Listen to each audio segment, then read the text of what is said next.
Team Jesse Dale, Macro Missionary, and I'm going to go over 3 reasons why body fat percent really is just not relevant. And if you know me, you know I'm a data and science-driven person.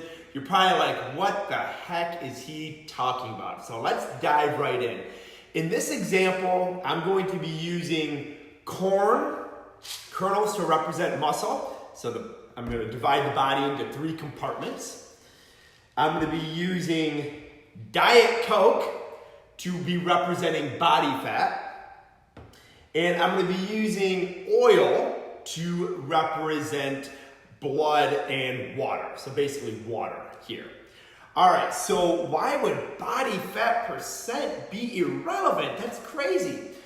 The first scenario, we have the InBody 270, which is supposed to be one of the mecca of body fat analysis. And over the last several years of doing body fat analysis, this is what we found.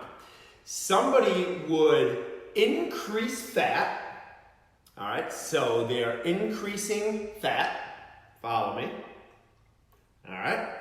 So they increase fat. Well, how do we increase fat? We generally increase fat by killing it, having a huge pizza or sushi or very carbohydrate or calorically rich foods.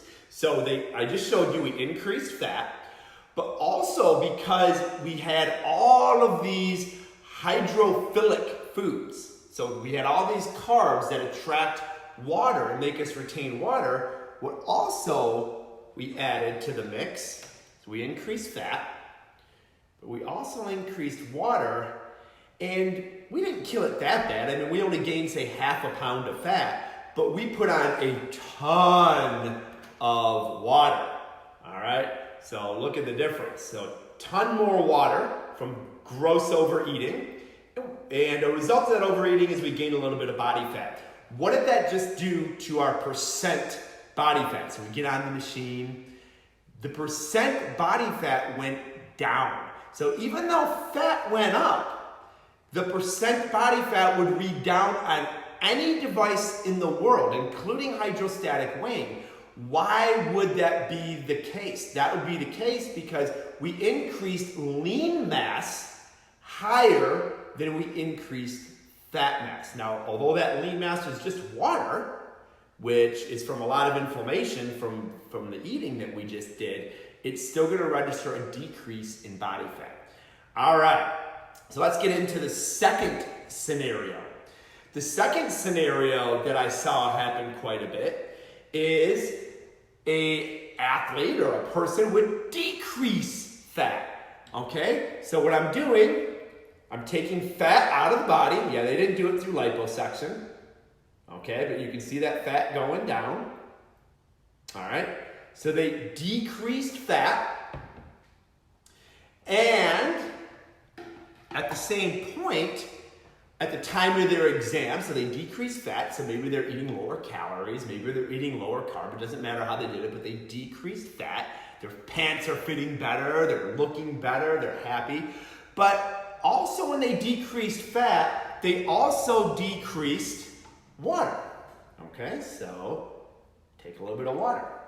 All right, so now what is our situation? Now we have a client who's lost fat and they also lost a little bit of water, which is going to happen when we're eating a little bit less than our body's needs. No problem. However, what's that going to do and what is that going to register on a body fat analysis? And again, it doesn't matter what body fat analysis that you're using. It is going to show an increase in body fat percent. So let's go through this. Let's logic through this. We took fat out of the body, we oxidized fat, but we lost a little bit more water than fat. What do those machines register water as? They register them as lean body weight. So now our client is looking good. Their pants are nearly falling off. They get on the machine said they just gained percent body fat, which in fact they did. The machine is just registering the data that it knows. So now the person's like, oh my gosh, this doesn't work. The data shows, the numbers show it doesn't work, I quit. Last scenario, and there's actually several more scenarios that we can go through. But the last scenario is your client adds muscle. Heck yeah. Bam, adds muscle. The Mecca. Fat stays the same, so they added muscle without losing fat. How cool would that be? But at the time of the exam, they're a little dehydrated. No big deal. They just, it's summer out, sweating a little bit more. Okay, so not a big deal. So they gained half a pound of muscle, and they're down a pound of water. I mean, a pound of water is 2 cups of water. That's very, very easy. I can go literally on a jog on a hot July afternoon and lose a pound of water, no problem. So they gained half a pound of muscle, the Mecca. They're feeling good. They're like, wow, look at these lines. Look at this muscle tone. They're really happy. You're high-fiving them as your trainer. But they lost a pound of water. Well, what is that device going to register? It's going to register an increase in percent body fat, leaving the client completely just, oh my gosh, what the heck? And what we found is a lot of people, they take that data to norm or they take it to heart over what they even see in the mirror. So those are just a few different scenarios, 3 different scenarios of why using impedance particularly, so things like the in-body and the handheld and whatnot, but why body fat percent isn't the Mecca of seeing results. So what is? Well, let's just go off completely objective information. We generally want to be healthy people. So being healthy can be defined in one of 3 ways. I want to look my best, I want to feel my best, or I want to perform my best.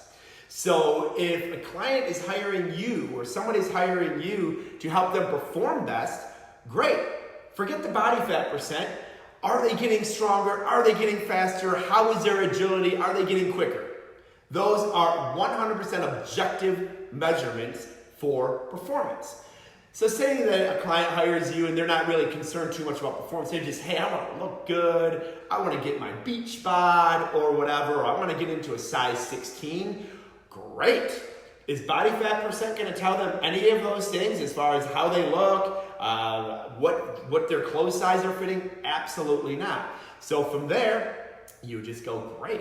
How are we looking? And before and after pictures can be great, so keeping a pictorial log as they go.